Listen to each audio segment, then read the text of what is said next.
ketika kita memasuki proses pemilu harus sadar pasti akan terjadi yang namanya polarisasi. Itu normal itu gitu. Ya, itu natural. Di mana-mana juga terjadi begitu. Itu yang nggak boleh. Ada dua hal yang tidak boleh atau dilarang. Kekerasan, menghina, mengejek, dan segala macam soal identitas. Itu nggak boleh dipolitisasi. Sorry mas, saya vulgar aja lah. Daripada kita tutup-tutupi.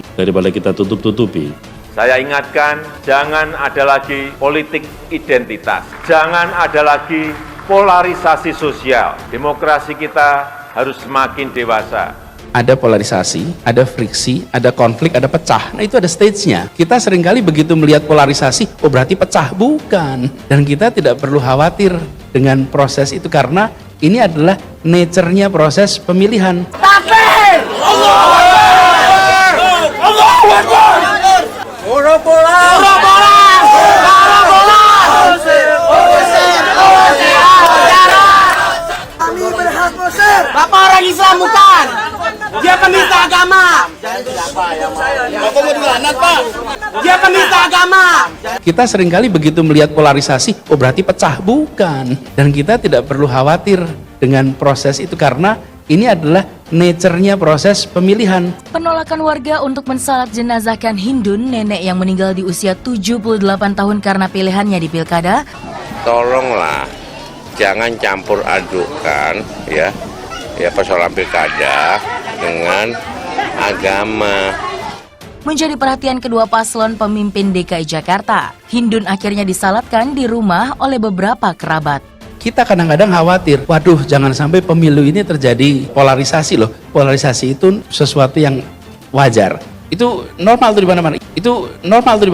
Insya Allah PKS berkomitmen untuk melawan politik transaksional. Dan insya Allah kita akan hilangkan politik polarisasi menjadi politik kolaborasi. Ini adalah nature-nya proses pemilihan. Akibat polarisasi yang terjadi dalam pemilu ternyata juga mempengaruhi kultur kewarganegaraan masyarakat kita. Sehingga rasionalitas pemilih itu membuat objektivitas di dalam proses bernegara itu menjadi bermasalah. Di dalam kenyataannya, saya melihat beliau di sana seolah-olah duduk dan menikmati dan enjoy dan mungkin salah satu cara dia agar saya bisa meraih kekuasaan itu untuk menjadi berkat buat rakyat.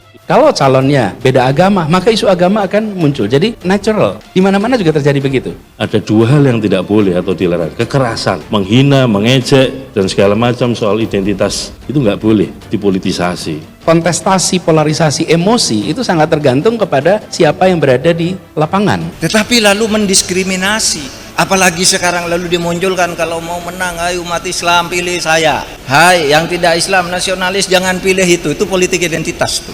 Dan polarisasi politik dan lain sebagainya selalu disampaikan oleh ketum, bagaimana orang-orang itu menghina ketum, menghina nas. Sementara yang dijadikan calon itu aja gitu loh. Dia juga harus bicara. I'm sorry, berjiwa besar. Saya minta maaf. Kami pasti akan menjadi lebih adem gitu loh Pak.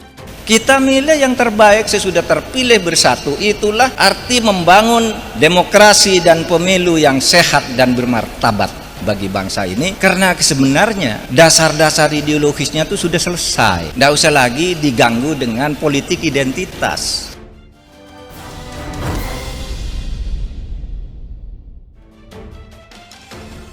Presiden Partai Keadilan Sejahtera atau PKS, Ahmad Saiku sendiri pernah berjanji bakal menghilangkan politik polarisasi. Hal itu disampaikan dalam penetapan peserta dan nomor urut peserta pemilu 2024 yang digelar oleh Komisi Pemilihan Umum atau KPU.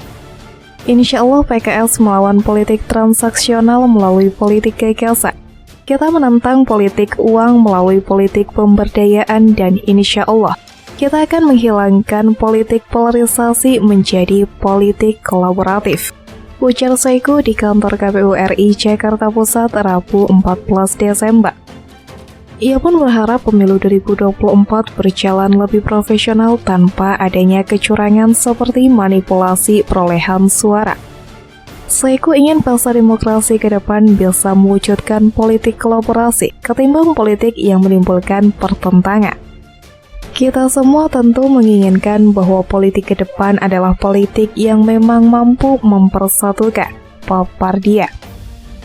Sehingga tidak ada lagi polarisasi yang berkepanjangan. Kita ingin memajukan negeri ini secara bersama-sama. Sambungnya. Dalam sambutannya, Saiku pun memberikan sebuah pantun yang disambut tepuk tangan oleh para pimpinan partai politik atau parpol yang hadir. Jalan-jalan ke Bengkulu, alamnya indah amat menakjubkan. Mari melalui tahapan pemilu hadirkan politik yang mempersatukan. Tandasnya. Adapun dalam pemilu 2024, PKS tetap memilih nomor urut yang sama dengan pemilu 2019, yakni nomor 8. Hal itu diperbolehkan sesuai peraturan pemerintah pengganti undang-undang atau Perpu Pemilu nomor 1 tahun 2022 yang mengganti Undang-Undang nomor 7 tahun 2017 tentang pemilu. Parpol yang mengisi parlemen diberi keleluasaan untuk mengundi nomor urut pemilu 2024 atau memakai nomor urut yang sama dengan kontestasi elektoral sebelumnya. Menjelang Pesta Demokrasi 2024, berbagai lembaga yang berkaitan dengan pemilu, bahkan pihak keamanan serta para partai politik berusaha sekeras mungkin untuk mencegah kembalinya polarisasi yang terjadi pada masyarakat. Namun di tengah sosialisasi betapa bahayanya polarisasi, Gubernur DKI Jakarta Anies Baswedan justru menyebut polarisasi yang muncul ketika pada masa kampanye pemilihan umum adalah hal yang wajar. Hal tersebut dikatakannya saat menjadi pembicara di acara Indonesia Millennial and Gen Z Summit 2022 di Industri Brata, Jakarta Selatan pada Jumat 30 September. Nah, kita kadang-kadang khawatir, waduh jangan sampai pemilu ini terjadi polarisasi loh. Polarisasi itu sesuatu yang wajar, kata Anies Baswedan. Sebelum Anies Baswedan mengatakan polarisasi wajar, Kapolri Jenderal Polisi Sigit Prabowo justru menegaskan bahwa Polri berkomitmen mencegah polarisasi saat pemilu 2024. Sigit pun menyatakan hal itu dilakukan guna mencegah dan menjaga persatuan dan kesatuan. Kita juga sudah masuk ke tahapan pemilu dan tentunya sudah mulai mempengaruhi tensi, sehingga mau tidak mau hal-hal terkaitan persiapan pengamanan, baik dari sisi langkah-langkah preventif prematif, ujar Sigit kepada wartawan di Hotel Sultan Rabu 14 Desember 2022. Sigit menambahkan sejumlah langkah tersebut disiapkannya dalam rangka mencegah adanya polarisasi saat masa pemilu berlangsung. Hal tersebut dilakukan Sigit dengan menjaga persatuan dan kesatuan dari seluruh elemen bangsa. Langkah-langkah yang kita lakukan untuk mencegah dan menjaga agar polarisasi, menjaga persatuan dan kesatuan dengan melibatkan seluruh elemen bangsa yang tentunya harus kita persiapkan, ujarnya. Sigit menegaskan selain fokus pada pengamanan pemilu, Korps Bayangkara juga tetap mengedepankan upaya-upaya penegakan hukum pada kasus yang saat ini masih terus bergulir. Kasusnya yang menjadi perhatian masyarakat. Di samping tentunya upaya-upaya kita untuk melakukan penegakan hukum terhadap kasus-kasus yang menjadi atensi dan perhatian masyarakat, kata Sigit. Dan utamanya tentunya bagaimana langkah-langkah yang harus kita lakukan, terus meningkatkan kepercayaan publik. Dan tentunya ini menjadi komitmen bersama kita semua, baik dari mulai satuan bawah sampai dengan satuan yang ada di Mabes Polri, katanya. Selain itu, hingga saat ini KPU juga terus berusaha mengantisipasi polarisasi politik saat pelaksanaan pemilu serentak 2024. Sebab KPU ingin pelaksanaan 5 tahunan ini berjalan dengan aman dan lancar. Ketua Divisi Teknis KPU RI, Idam Holik menjelaskan, polarisasi ini perlu diantisipasi. Hal tersebut berkaca pada pemilu serentak di tahun 2019 lalu, di mana memicu konflik antar pendukung kedua pasangan calon presiden. Meskipun katanya itu semua adalah bagian dari proses demokrasi di Indonesia. Kami tidak ingin terjadi polarisasi pemilu serentak 2024 seperti pemilu sebelumnya, ucapnya saat menjadi pembicara diskusi nasional tentang pemilu 2024 dalam rangka Milangkala Paguyuban Pasundan di Bandung. Ida mengatakan antisipasi polarisasi dimulai dari pemahaman para peserta pemilihan bahwasanya pemilu dilaksanakan secara langsung. umum, bebas, rahasia, jujur, dan adil, atau yang biasa dikenal sebagai luber dan jurdil. Maka dari itu, untuk memberikan pemahaman pemilu kepada masyarakat terkait pelaksanaan pemilu, pihaknya menggandeng beberapa lembaga dan stakeholder. Demokrasi Indonesia saat ini memang mengalami tantangan yang tidak ringan. Pilpres 2014 telah menanam embrio polarisasi politik akibat kontestasi politik yang antagonis. Polarisasi politik seperti juga konflik dalam masyarakat adalah sesuatu yang melekat dalam proses demokrasi. Fenomena polarisasi politik akibat perbedaan pilihan politik justru tidak memudar tatkala pemilu sudah usai.